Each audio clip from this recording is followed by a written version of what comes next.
Hi, and welcome to SparcStart TA Leader Series, where we talk to leading people in the industry about what they're thinking, what they're seeing come down the pike, what questions they're asking, all the things that we want to know. Today, I'm thrilled to have Craig Fisher as my guest. Craig, would you introduce yourself, please? Yeah, I'm Craig Fisher, and I'm a longtime friend and colleague of Maury Hannigan, the great Maury Hannigan. And Yes. I'm a consultant in the talent space. I do talent operations and talent attraction that is usually tech enabled questions from employers where they're really at a loss for how to fix this or that. There's not a person inside an organization for a lot of the things that I work on. So I get to do some really fun things for some of the biggest companies in the world. On the vendor side, I'm an advisor to dozens of HR tech companies who also get involved with and sponsor the TalentNet Live conference, where we all come together with the employers a couple times a year, every year since 2009. It's called TalentNet Live. And the next one is coming up in Austin on March 13th. You can get information about it at talenttexas.com. I'm an AI enthusiast, and I wrote a book about it called Hiring Humans, about how we can take advantage of all this cool automation that's happening and still keep the human touch in what we do. And let me throw in a good word for TalentNet, a wonderful conference. Highly recommend people if you can possibly make it. Now it's short notice, but absolutely encourage people to do that. And Craig, everybody's talking about AI, and there's so many aspects to it. Where do you see the point where people are A, making a difference, and B, getting some return on this, right? Because that's the big, people are spending millions of dollars on all these AI tools and oftentimes having a tough time really reporting that things are better or even more efficient. Right. What's your take on that? So, a couple of things. I posted this yesterday, and sometimes tech isn't the problem, right? Sometimes it's expectations, whether it's with a candidate experience or a hiring manager experience or a talent leader experience. So, what we get sold by a lot of HR tech companies is a silver bullet. And then what we get is some software without proper change management, implementation, usage verification. And then, yeah, it's not really moving the needle. So if you can possibly have a vision, people come to me and they say, Craig, we got budget for AI. What should we do? My question is, what problem are you trying to solve? Right? If you've got a specific problem that you're trying to solve, then AI might be the answer. And the truth is, AI is in every tool you're going to buy from here on out. So stop thinking in terms of it's AI. It's all going to be AI. So Right. start thinking in terms of solutions. Yeah. Yeah. I love the question, what problem you're trying to solve. We ask that question all the time, whether people are talking about recruitment marketing or whatever. So what are the questions that you think TA leaders should be asking about this? What are the things that they should be anticipating, looking down the road and saying, how do I get ahead of this? Right. Well, it's many things that are causing talent acquisition teams to shrink right now. Right. And that's just a fact. Okay. So it's not just AI, that's part of it.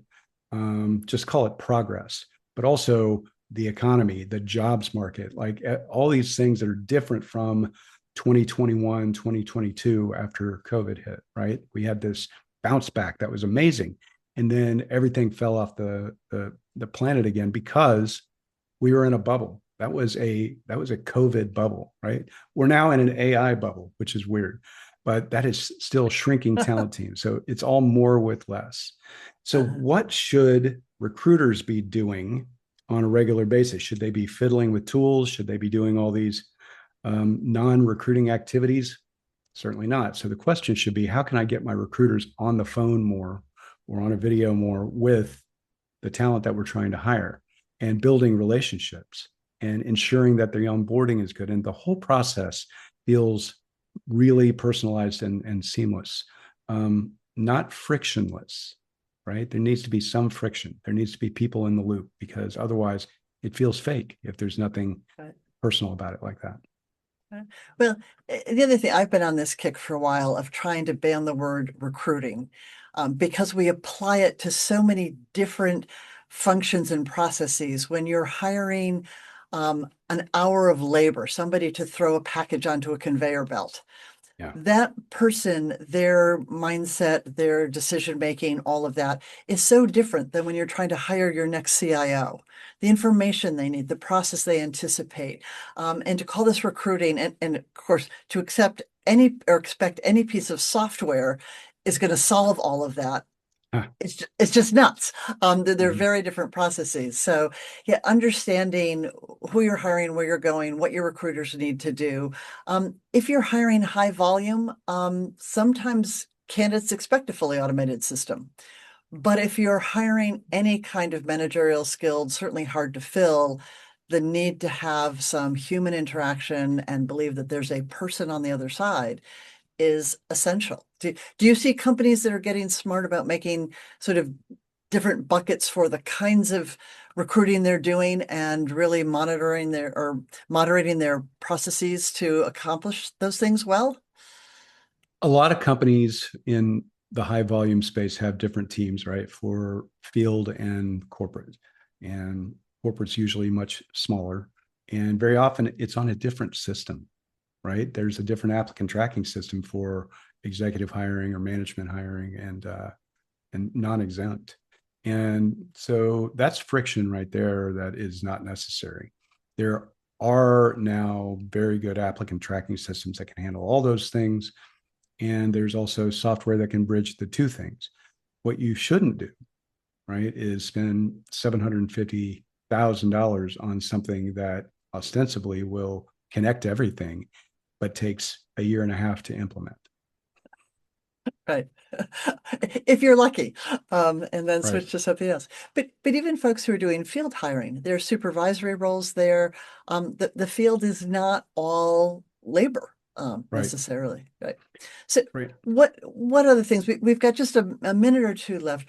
What are the other things that TA leaders should be thinking about right now? The ones who are really focused looking ahead. What kinds of questions are they asking? Yeah. So, Maury, you and I were talking about this before, and I just spoke about it at TA Week, and I've written some papers about it. You can see them on LinkedIn. How are you showing up now, right? With Indeed changing what it's requiring, removing the option for third-party XML feeds, and demanding direct ATS access so that it can get disposition data to sell you back candidates at a higher price that are Yeah. supposedly a better match, right? That's all going to change. And some big companies are telling Indeed no right now. Right. Um, Yeah. We're hearing more pushback than we're hearing yeses out of that's folks we're that's talking to. absolutely right. So then you've got to think about, all right, how else are we going to show up if our traffic comes from Indeed, but we're already filtering most of it out because it's too much noise, right? And then the only candidates that get through are the ones that have aped the job description in their resume to attempt to get through the bots. Well, okay, all that's broken. That's not good. So how are we going to actually get matched up to candidates in the real world outside of Indeed, maybe even outside of LinkedIn? And that's going to be Google and Meta and ZipRecruiter, believe it or not, is going to make a comeback. So start thinking about how your job descriptions and your career sites and your advertisements and your social posts are being read in LLMs. And, Right. even a Google search is an AI search now. So Right. you got to start thinking about how you're going to show up in the descriptive data. Yes.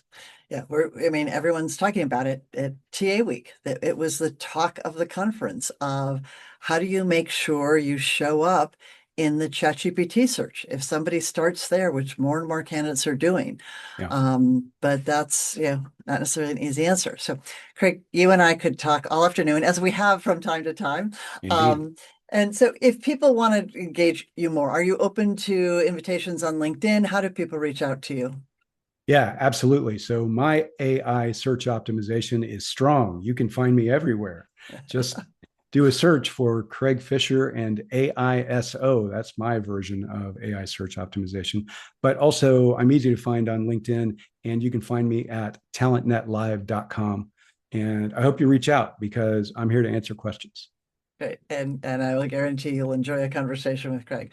Craig, thank you. Thanks for joining us today. This has been a great conversation. Really appreciate it. Thanks. Thanks, Maury.